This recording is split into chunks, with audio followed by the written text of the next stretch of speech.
Así, se leían los encabezados en los distintos diarios de la República aquel 19 de febrero de 1913.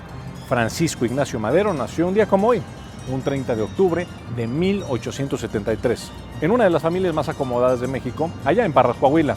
De joven, estudió en la Universidad de Berkeley, en California, y también en París, donde descubrió el espiritismo mediante los libros de Allan Kardec. Asumiendo esta doctrina como su principal guía ética, Madero era un médium escribiente y afirmaba tener comunicación con el más allá, específicamente con el espíritu de Benito Juárez, de su hermano Raúl y de José. A partir de 1904 incursionó en la política, oponiéndose a la reelección del gobernador de Coahuila. Derivado a esto, su liderazgo antirreeleccionista creció y se posicionó como uno de los principales opositores al régimen del general Porfirio Díaz, siendo también un aliado del anarquista Ricardo Flores Magón, a quien por cierto ayudó a financiar y distribuir el periódico Regeneración. En 1907, el periódico El Imparcial publicó una entrevista del periodista James Creelman, donde hizo al presidente Porfirio Díaz y afirmó que después de 30 años en el poder no participaría en las elecciones presidenciales de 1910. Esto fue un parteaguas para los antirreeleccionistas. Posteriormente, Francisco I. Madero publicó un libro titulado La sucesión presidencial de 1910 con un tiraje de 3,000 ejemplares.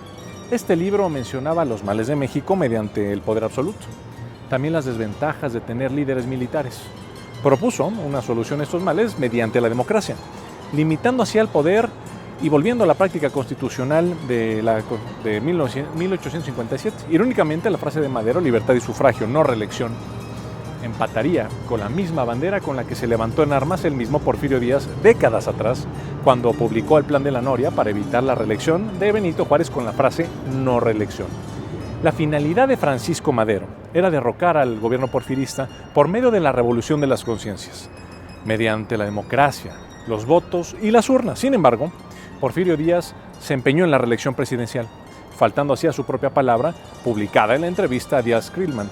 Y derivado a esto, el Ejército Federal comenzó una represión en contra de los mismos maderistas y encarceló en Monterrey al propio Madero, aspirante a la presidencia de la República y opositor a Díaz. Y una vez en el penal de San Luis, Madero escucha la imposición de Porfirio, quien se reelige una vez más.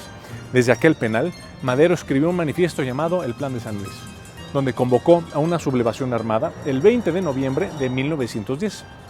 Llegada la fecha, el llamado a la insurrección generó diversos focos de sublevación allá en todo el país. Una de las batallas más emblemáticas fue la toma de Ciudad Juárez en mayo de 1911. Consecuentemente, la dictadura de Porfirio Díaz cedió, formando los tratados de Ciudad Juárez, donde se pactó la renuncia de Porfirio Díaz y su exilio a París. El 7 de junio de 1911, tras un terremoto, Madero hizo una entrada triunfal a la Ciudad de México. Congruente con su ideología democrática, decidió no tomar el poder por las armas y accedió a que Francisco León de la Barra tomara la presidencia interina y posteriormente se convocara elecciones.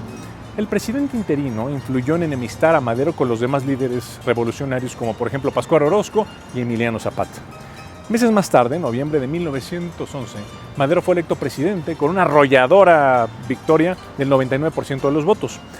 Desafortunadamente, su descontento con Zapata generó que la Tila del Sur se levantara en armas en contra del gobierno de Madero mediante el Plan de Ayala.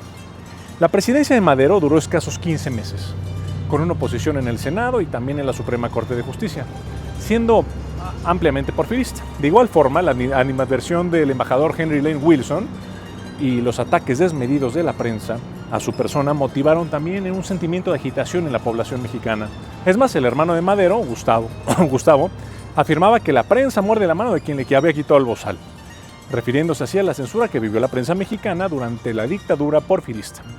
Derivado a todo esto, el 9 de febrero de 1913 se detonó un golpe de Estado ahí en la propia Ciudad de México en contra del gobierno de Madero, denominado como la Decena Trágica, encabezada por porfiristas opositores como el mismo sobrino de Porfirio Díaz, Félix Díaz, Manuel Mondragón, Bernardo Reyes y todos asociados con el embajador estadounidense Henry Lane Wilson. El presidente Madero se trasladó al estado de Morelos para buscar al general Felipe Ángeles y a su vez entregó el mando para defender al gobierno al general Huerta. Desafortunadamente, Victoriano Huerta, mejor conocido como el Chacal, entró en comunicación con el general Mondragón y el sobrino de Porfirio Díaz, traicionando y pactando en contra del presidente Madero. Días después, Gustavo Madero arrestó personalmente a Victoriano Huerta al descubrir su traición. Como prisionero, lo llevó directamente al presidente, a Madero.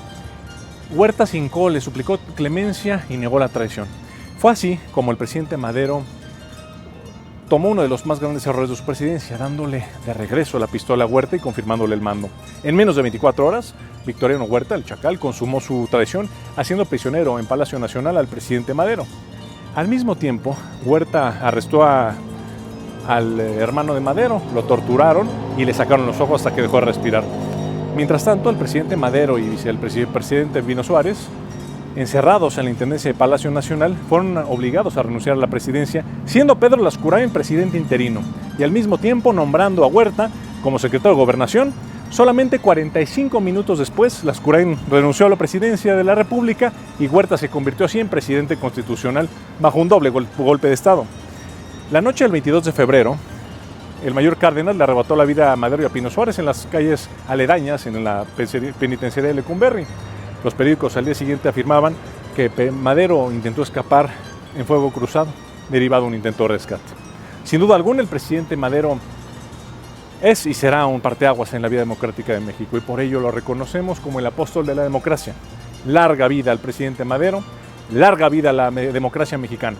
Soy Miguel Torruco Garza y les mando un fuerte abrazo. Hasta luego.